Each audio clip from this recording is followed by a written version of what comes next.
Didetilkan oleh Nabi kalimatnya jelas. Man kana yu'minu billahi wal yaumil akhir falyakul khaira aw liyasmut. Siapapun. Nah, dari alladzina ketika dirinci pakai man. Jadi cukuplah suami istri itu menggunakan satu hadis ini, pasti sakinah itu muncul dalam kehidupan rumah tangganya. Ya, itulah sebabnya kenapa sakinah didahulukan dibanding mawaddah. Hati-hati ya, Mbak, walaupun namanya sakinah nggak ada ini nggak akan datang tuh ketenangan tuh. Ya. Ada yang tahu nggak rahasianya? Kenapa sakinah duluan dibanding mawaddah?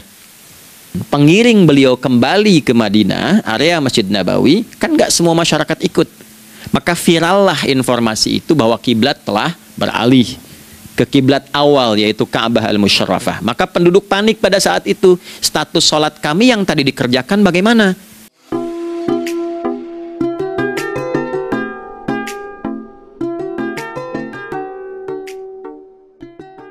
Jadi kalau laki-laki, perempuan, tua, muda, besar, kecil, beda strata, duniawi, itu semua tercakup di dalamnya.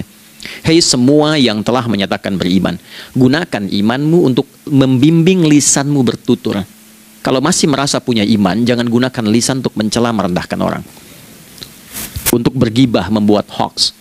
Didetilkan oleh Nabi kalimatnya jelas. Man kana yu'minu billahi wal yaumil akhir falyakul khaira aw liyasmut.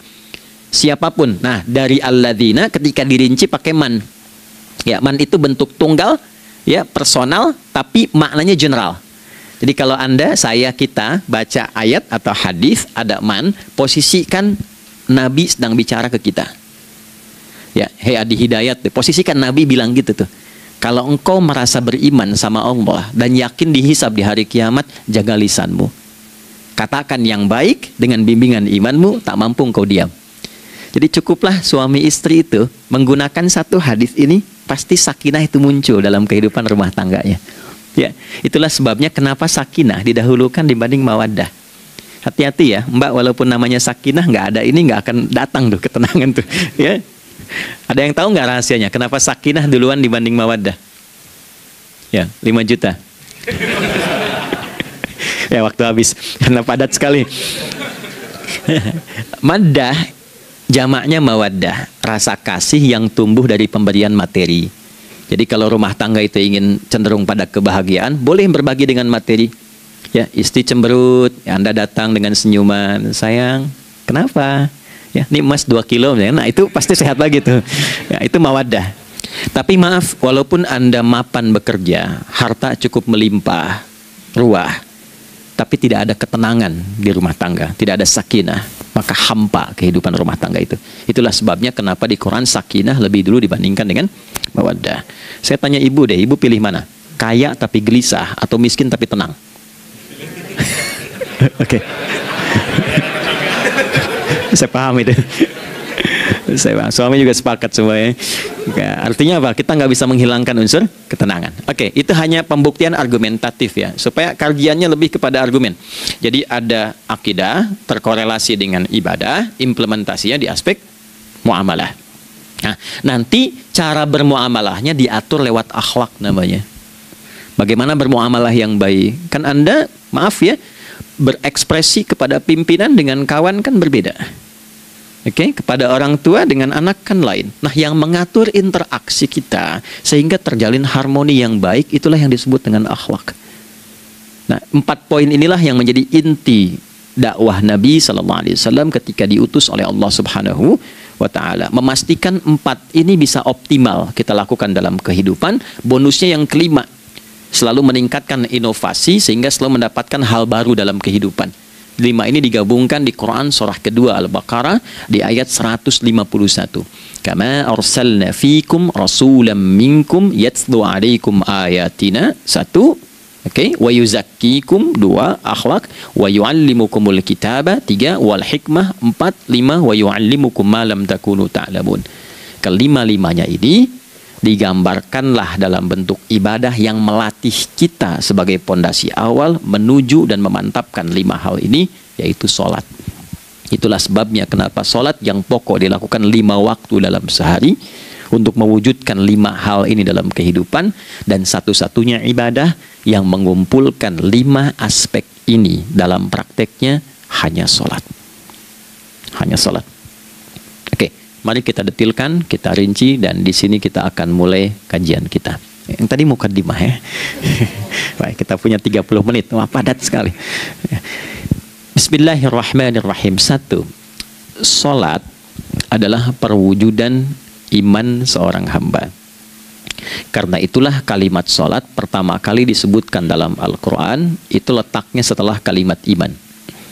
Al-Baqarah ayat 3. Alladzina yu'minuna bil ghaibi wa yuqimunas shalah. Orang-orang yang telah menyatakan beriman dan konsisten menjaga imannya. Beda alladzina amanu dengan yu'minun. Amanu telah beriman. Tapi kalau dia komitmen dan konsisten terus menjaga imannya sampai saat dia berpulang pada Tuhannya, maka berubah nanti bentuknya kalau di bahasa Arab jadi mudhari'. Ya, di bahasa Inggris kan tuh punya 3 arti. Present, continuous, and future. Jadi kalaupun sekarang terus berlangsung sampai masa depan pun saya tetap akan beriman. Nah, pembuktian untuk menjaga iman itu pembuktian utamanya pada sholat. Itulah sebabnya satu-satunya amal ibadah dari rukun Islam yang 5 itu, ya, satu-satunya amal ibadah yang disebut iman dalam Al-Quran hanya sholat. Teman-teman boleh buka Quran surah kedua Al-Baqarah di ayat 143. Ya, di pertengahan ke ujung ayatnya. Saya percepat. Wa ma kana Allahu liyudhi'a imanakum. Dan Allah nggak akan pernah menyia-nyiakan salat seseorang yang dikerjakan karena imannya. Ayat ini turun, maaf, ketika ada terjadi pergantian arah kiblat dari yang tadinya semula ke Masjidil Aqsa, lalu berputar 180 derajat, beralih ke Masjidil Haram. Nabi sedang berada di luar Madinah. Madinah tempo dulu, wilayahnya nggak seluas cakupan sekarang. Oke, kalau diilustrasikan, area sekitaran Masjid Nabawi sekarang itulah Madinah lah. Di luar itu sudah di luarnya. Nah, Nabi sedang sholat, riwayatnya banyak menyebutkan, ada yang mengatakan zuhur, ada asar, ada maghrib. Di pertengahan itu turunlah Al-Baqarah ayat 144. Qad nara taqalluba wajhika fis sama' falanuwalliyannaka qiblatan tardaha fawalli wajhaka syatral masjidil haram. Maka berputarlah dengan turunnya ayat ini 180 derajat menghadap ke arah Masjid Al-Haram. Problemnya adalah ketika Nabi dan pengiring beliau kembali ke Madinah, area Masjid Nabawi, kan nggak semua masyarakat ikut. Maka virallah informasi itu bahwa kiblat telah beralih ke kiblat awal, yaitu Ka'bah Al-Musyarrafah. Maka penduduk panik pada saat itu. Status sholat kami yang tadi dikerjakan bagaimana? Karena sudah nggak bisa diulang, sudah pindah waktu. Maka turunlah kemudian firman Allah yang Al-Baqarah 143 itu, wa ma kana Allahu liyudhi'a imanakum. Karena engkau mengerjakan sholat itu dengan imanmu, maka Allah nggak menyia-nyiakan imanmu itu. Maksudnya apa? Walaupun arah kiblatnya tidak tahu mengarah kepada sisi yang belum berubah, tetap dihitung pahalanya sempurna karena imannya. Gitu. Nah, ini nanti yang menjadi landasan turunnya Al-Baqarah ayat 115. Walillahil masyriq wal maghrib fa aynama tuwallu fathamma wajhullah. Kalau Anda sedang tugas nanti di lapangan, lalu sulit menemukan arah kiblat. Aplikasi susah karena sinyal nggak masuk misalnya. Oke, kemudian juga matahari agak remang-remang sehingga sulit untuk terlihat patokannya. Maka dengan keyakinan, dengan iman itu, menghadaplah ke arah yang kita yakini, maka berlakulah Al-Baqarah 115. Di saat itu diterima amal ibadah kita sama dengan yang menghadap kiblat dengan dasar imannya. Oke, nah pengertian terbaliknya, mafhum mukhalafahnya, maka Nabi mengatakan, al-farqu bainal mu'min wal kafir tarkus shalah. Beda antara orang yang beriman dengan yang belum beriman adalah pada sholatnya. Jadi kalau ada orang mengatakan sudah beriman dan tidak menunaikan sholat, ini artinya keimanannya belum diakui sepenuhnya oleh Allah Subhanahu wa Ta'ala. Jelas ya?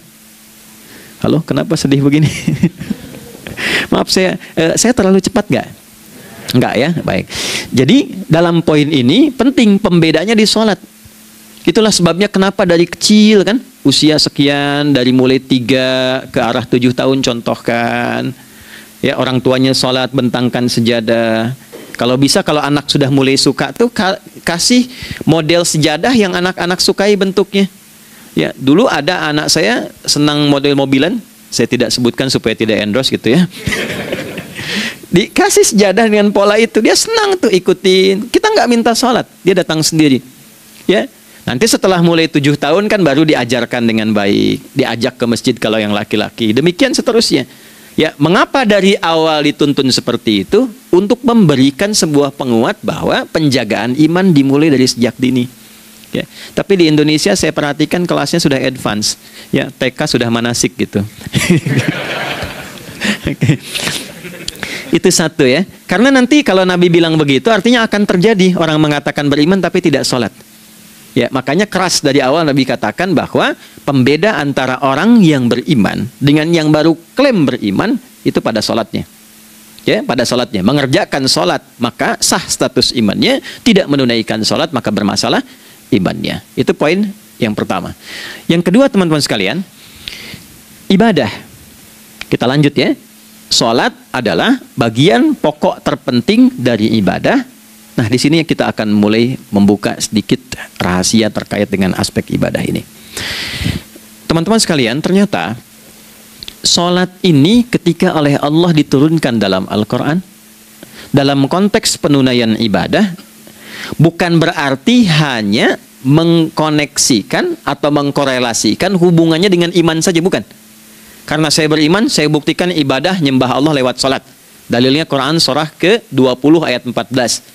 Innani anallah la ilaha illa ana. Aku tegaskan akulah Allah, nggak ada Tuhan yang layak dipertuhankan dan disembah kecuali saya. Fa'budni, kalau Anda telah menyatakan beriman padaku, buktikan keberimananmu dengan menyembah saya dalam ibadah. Bentuknya bagaimana ya Allah? Teruskan ayatnya. Wa aqimis sholata. Tunaikan sholat sebagai bukti ibadah. Itu li dzikri, sebagai zikir kepadaku. Ketika kita mendengar penjelasan ini, kita seolah sedang diajak bercermin. Bukan untuk menilai orang lain, tapi untuk mengukur kembali sejauh mana iman itu benar-benar hidup dalam ucapan dan tindakan kita. Betapa sering kita merasa sudah cukup dengan status beriman, padahal tanda keimanan itu seharusnya nyata, terasa, bahkan tampak dari cara kita menjaga lisan, rumah tangga, hingga sholat kita. Seringkali kita mengaku beriman, tapi di saat yang sama lisan kita masih bebas menyakiti. Kita merasa sudah cukup menjadi muslim, tapi belum pernah bertanya apakah sudah menjadi mukmin yang benar. Ustadz Adi Hidayat menyampaikan bahwa iman itu harus membimbing lisan. Betapa banyak masalah yang lahir dari ucapan yang tidak dijaga.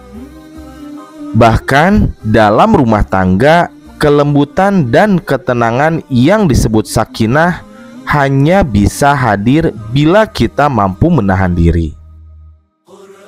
Mungkin bukan soal emas 2 kilo yang membuat rumah tangga bahagia, tapi sepotong kata baik, seluas senyuman, dan lisan yang dijaga karena Allah. Saya jadi ingat, banyak dari kita ingin hidup berkecukupan, ingin dicintai, dihormati, tapi lupa bahwa semua itu dimulai dari akhlak. Dari akidah yang kokoh, ibadah yang istiqomah, hingga muamalah yang indah, semua itu disatukan oleh satu hal yang sangat mendasar, yaitu sholat. Sholat bukan hanya gerakan, bukan rutinitas harian. Sholat adalah indikator keimanan. Itulah kenapa di dalam surat Al-Baqarah Allah tidak menyia-nyiakan sholat orang-orang yang beriman, bahkan ketika mereka sholat arah kiblat. Karena yang Allah lihat bukan hanya arah, tapi iman di baliknya. Sholat adalah pembeda, bukan hanya antara muslim dan non-muslim, tapi antara orang yang menghidupkan imannya dan yang tidak. Dan ini bukan soal menggugurkan kewajiban 5 waktu, tapi bagaimana sholat itu membentuk kita, membentuk akhlak, menata jiwa, dan menjaga iman. Maka ketika kita berkata kita beriman, mari kita buktikan dengan sholat. Dan bukan hanya sholat secara fisik, tapi sholat yang menumbuhkan kesadaran rohani. Karena iman, seperti yang dikatakan Ustadz Adi Hidayat, tidak akan diakui tanpa sholat.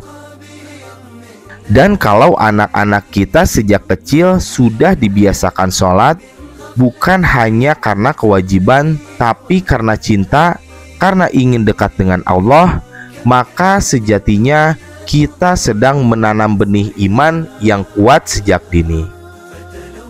Tapi pertanyaannya sederhana, sudahkah sholat kita benar-benar menjadi bukti bahwa kita ini beriman?